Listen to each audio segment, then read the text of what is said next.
Today's video is on something a bit special. I've been working on it for the last sort of 3 or 4 weeks. I've done some basic welding. In the end, the customer's going to have the heater channels replaced, but for now I've just put a couple of localizer patches on. The car itself wasn't too bad. It was originally left-hand drive and it's been converted to right-hand drive, so it's pretty solid. Floor pan's immaculate. As you can see, it's had some major custom work done to it. The guy I'm working on for, his name's Tom, he bought it off a guy that's owned it about 25 to 28 years. Got it for a reasonable price. I won't say the price, but he got it for a really good price. The last guys had these American made wire wheels that have proper jobbies with knockoff centres. It has, turn it on a sec, full air suspension. Turn it on with these keys, and then to get in, there's a little hidden catch under there, and as you can see, it has suicide doors that have been fitted and made really well. Obviously, as you can see, the gutters have been de-seamed. They've reprofiled the doors and changed the whole profile of the door. Hidden hinges, so no door handles, all the hinges removed. Very well done. Whoever's done the work, I don't know if there's the last owner or they paid to have someone to do it, done to a very high standard. Obviously I've had it in for the welding, and at the front it had drum brakes, so we've had the owner bought a whole setup of discs, so we've had the discs remachined for the Chevrolet bolt pattern. Obviously it's on adapters, because whoever did it before in the drums, you couldn't undo the nuts to get the adapters off, so we've had it done properly to the Beetle pattern, the 4-stud Beetle pattern. It's way safer, much easier to work on, so if you've got to take the wheels off or the hub off, and obviously having the disc brakes makes a vast improvement. They also had some crazy idea where one tie rod went to the steering box, and the tie rod worked both sides of the steering, so as you can imagine, the steering was just horrendous. They'd also notched the frame head, so when you put the air suspension up, the arm was on the bottom of the spindle. It touched the chassis, so it felled the chassis, and you struggled to turn and steer it. So now we've gone back to the stock setup with the stock arms, the stock drag shortened because it's got a narrowed beam, obviously, narrowed track rod, brand new.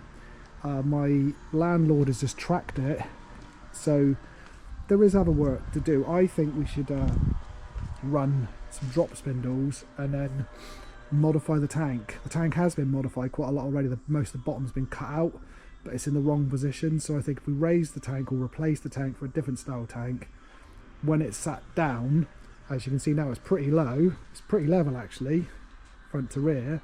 I would say if we get another 2-inch drop on it, so if we modify the tank or raise the tank, we could get a little bit more drop on it, so when you park it up, it just looked that little bit more special.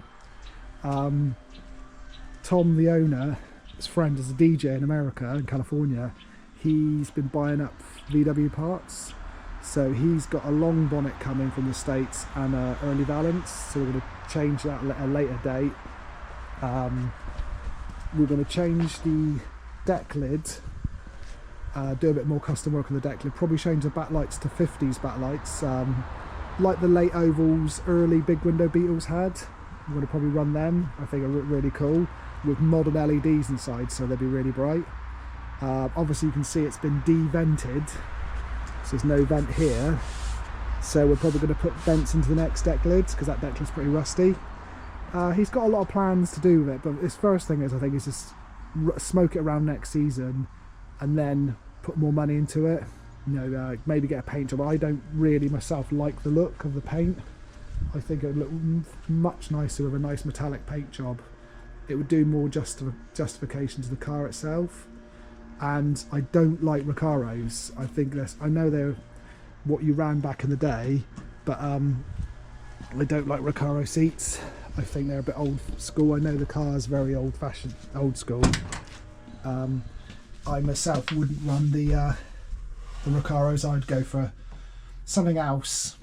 He said about having a cream interior and, you know, custom. As you can see, the dashboard is digital, which I really like.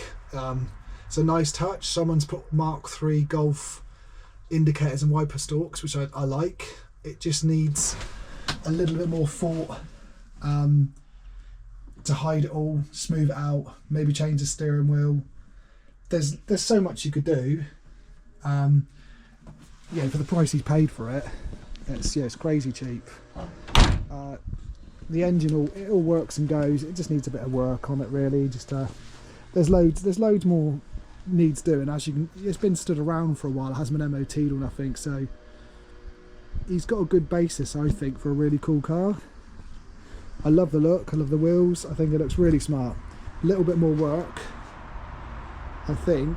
Yeah, you could have something real special. I probably would weld up the filler flap and put a 60s tank in there, or a spun alley tank under the bonnet like the early Beetles had. I think looks smoother, looks cooler.